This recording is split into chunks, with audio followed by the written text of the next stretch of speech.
Hey, this is Matt once again. What about in the video? This is another paid request. This is for Edward. Thank you so much for that.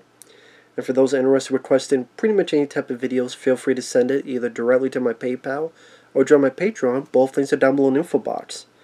And this is for South Park Season 8, Episodes 8 and 9. Now, Episode 8,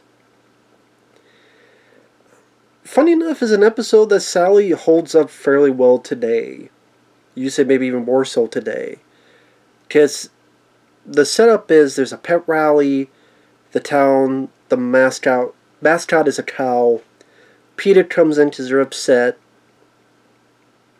because they're stupid. I understand PETA, but at the same time, they did upset us some of the dumbest shit. I still remember when they were upset with Super Mario Brothers because there's the game where he wore the raccoon suit. With Super Mario Bros. 3. Which was a rare one to get, but I do remember getting that one. That was a pretty fun one to have. I think it was a raccoon. I think it was the one where you could do something, you could turn to like a statue. Enemy passes by. They're upset with crap like that. And I'm like, if you're upset with stuff like that, you must be really bored. And my stomach, if you didn't hear that, my stomach went at PETA as well. But anyway, they're upset. So again, with PETA being upset with this something this stupid, it's appropriate. It's truthful. So the town needs a new mascot, and Kyle thinks of a giant douche, literal, and Carbon thinks of a turd sandwich. At first it's a joke, then they get serious, and then the voting comes down to those two. And I thought it was cute that Butters was with Carbon, even though Butters hates Carbon, but Butters liked the idea, so it was kind of fun to see Butters and Carbon working together. That was kind of fun to see them on the same side, working together. But Stan's not voting. The reason he's not voting is because he doesn't like either one. And as he puts it, if I got a vote between those two, why should I care? And that's what I mean by it holds up very well. It's pretty much going about, if both suck, then who cares about voting? I mean, that's why it's literally a douche and a turd sandwich. A douche and a turd you have to vote between.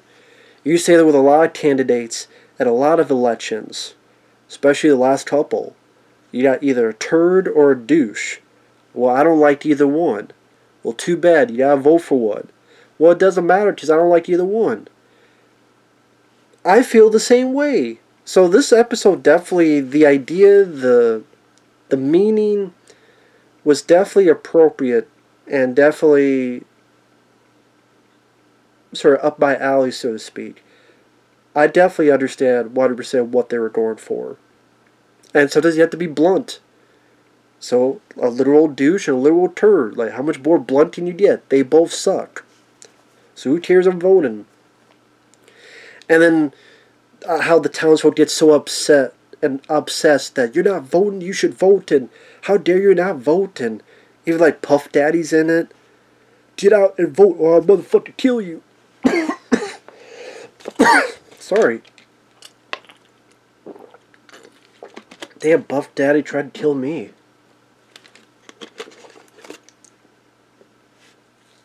Puff Daddy's voodoo magic trying to kill me. And Stan literally gets kicked out of town, and even he goes, "Are you guys serious? Like, you serious about this?" Pretty much showcasing just how stupid this whole thing is.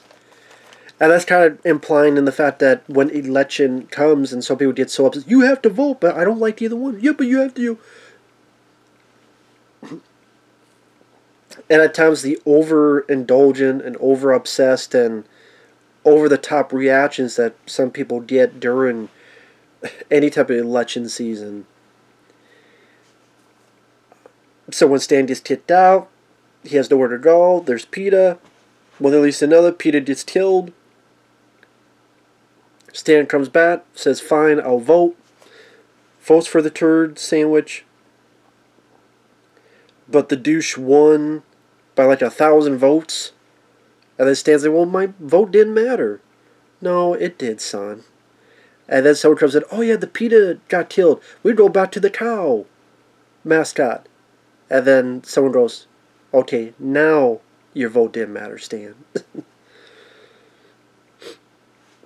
So like I said, it was fun to see Butters and Cartman working together. Because you had that rivalry between Kyle and Cartman. And again, the whole voting thing, I thought it was a idea that Sally, like I said, is much more noteworthy nowadays. I mean, you just say it's always been prevalent, but even so much more in the past 6 years, where I don't like both, because I think both suck. No, I don't like Trump, but I think Biden sucks as well. You have a guy who's a douche, you have a guy who's senile. Wow, I don't like either one. But I know that's the end of politics. And I'm not against anyone who's a Trump supporter or a Biden supporter. I'm just saying I don't like those individuals. Because one's a douche, and like I said, one doesn't know what the hell he's saying and doing.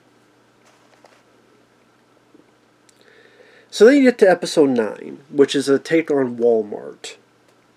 Which I guess not to get sued, they had to spell Walmart a bit differently. But a Walmart opens, people get very excited, but the other stores have closed down.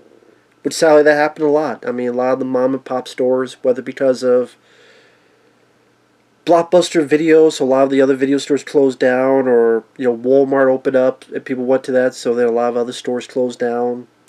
Sadly, there was a case that happened because people go more towards that to get the better deals. But then when there's nothing left, then they can up their price because we don't do it. You have nowhere else to go. So kind of that issue.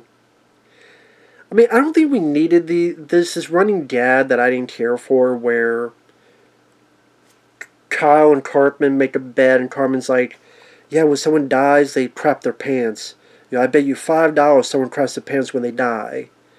And then there's people that die throughout, and each time they crap, Cartman's like, yeah, I did $5. Yeah, Kyle, no, I did $10. Like, I don't know if we needed that. It's just a running gag that I thought wasn't funny. I didn't think it was as funny as the show makes it out to be. I'm sure there's a lot of people that laughed at it. It just wasn't for me. It wasn't my cup of tea. Also, I didn't care for the diss of Time Cop, because they load the DVDs.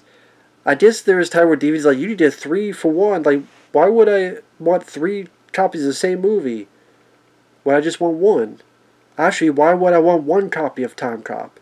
So I was like, oh, fuck you. Time Cop's better than you. Sorry, Trey Parker, Matt Stone. Time Cop, in my opinion, is better than any movie you've done. Just my opinion. So fuck you and your Time Cop diss.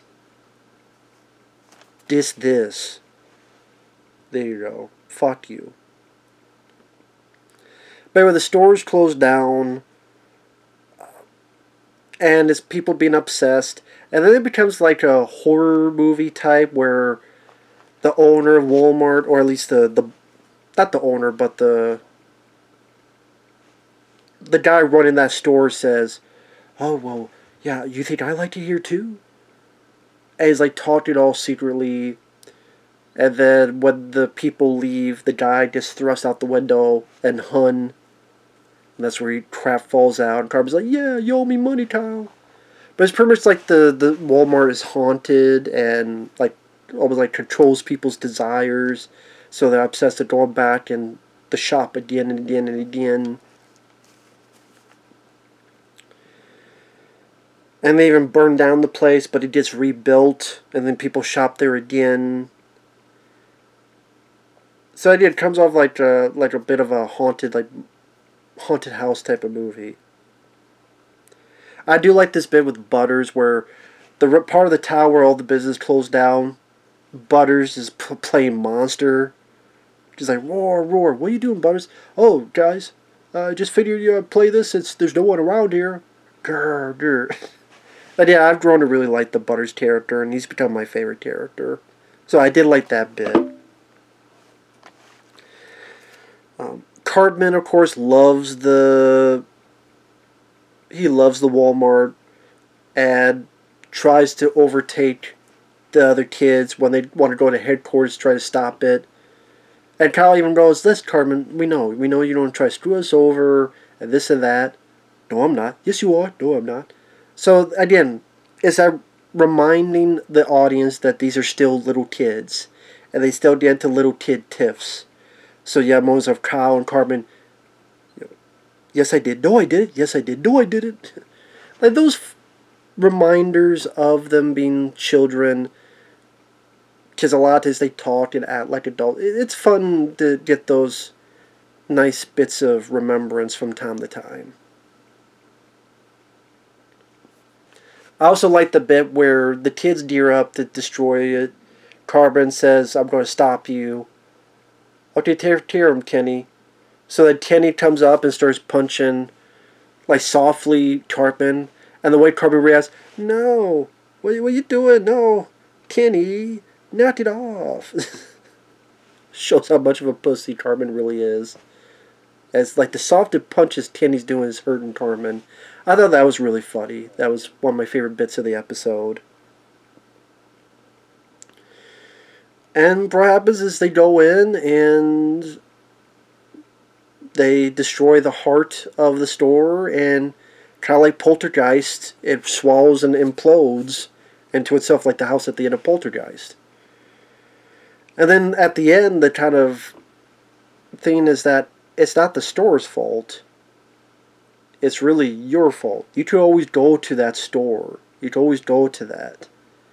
Because then what happens is the town goes to another store, and then that store gets bigger, and then the same thing happens, and they go to another store. So, and I can understand that motif where, yeah, it's sad that a lot of the business got cut down. Same with Blockbuster. But at the same time, people still had the choice to go and support those stores if they wanted to. You just still go to the mom and pop store. You just still go to the other stores and not go to Walmart. But you choose to do it. You know, what else do you think is going to happen? You try that motif. So I would say I liked it less than episode 8, because episode 8, like I said, I really got into the theme of the episode. Episode 9, the Walmart thing, I get it. Like I said, I don't really care for the running gag or people crapping their pants. I didn't really care for the time cop diss.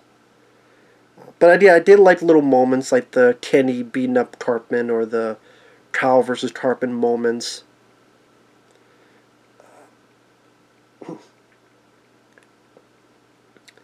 It sounds stupid. It felt like there's more that could have been done out of the whole Walmart thing.